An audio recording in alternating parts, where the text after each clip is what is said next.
Ito yun. Continuation to. Naisulat ko ito, guys. Isa ito pala sa mga, mga nakapile na alaala. Nasu Bahamas, January 31, 2007. Year of the Pig yun. We arrived in Nassau, Bahamas. Pero nung nasa Disney ako, nakakarating na rin ako dito at saka sa Castawiki at saka Freeport. Actually, that was not my first time there. I was there before when I was in Disney ship. I happened to see big and beautiful ship of different cruise lines. I saw Regal Empress for the first time. Nakita ko rin siya, guys, sa Pirayos. Katabi kami. Sovereign of the Seas, my second time to see the ship by RCCL. I went there to check if my coworker in Makati Shangri-La Hotel was still there, but she is on the other ship now according to the one I happened to talk. Meron akong nakasama dati na nung pa kami sa Makati Shangri-La.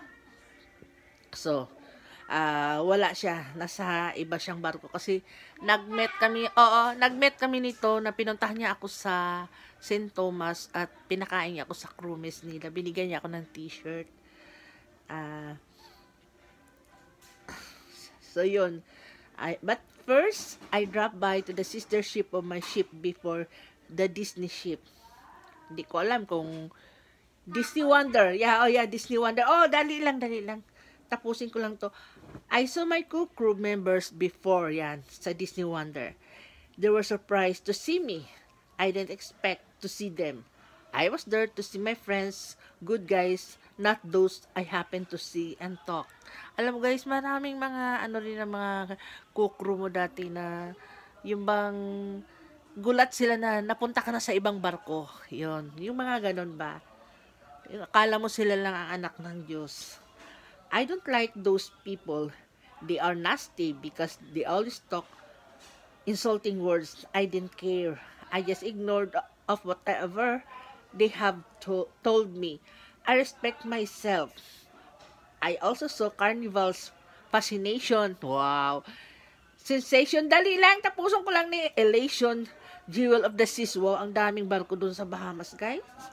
The fourth day, we stayed in Nassau. The Voyager arrived. Kasi 3 araw kami doon eh. Ay, hindi.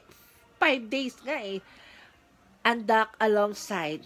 I was planning to visit some friends, possibly on board this ship, but there were no time anymore. We were busy checking embarking students, like 800 students, and later on, visitors. Most of them were parents who was crying while leaving the gangway because their children will be away from them to study different cultures of different countries. That this ship will be sailing for, yung university ship, yung semester at sea. That's why their theme is the world is our campus. They will be there on board for 3 months. I was teary-eyed too. I realized how sad for them, as parents, that their children will be away from them. They were already outside waiting for the ship's departure, but the drill was not finished yet, and when it was finished, they were all clapping and waving goodbyes to their children. One father was joking to his child, saying, "Don't forget to wash your hair."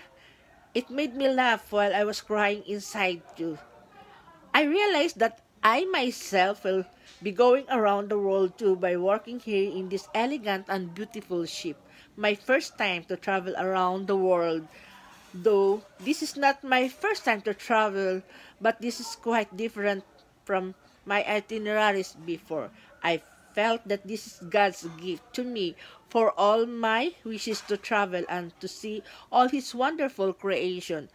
I dream of a lot of places almost every night.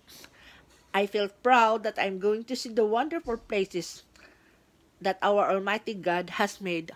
Okay guys, thank you. Yun lang ang ma-share ko dito sa city. Bye-bye. I hope you can learn and appreciate my words. Good evening.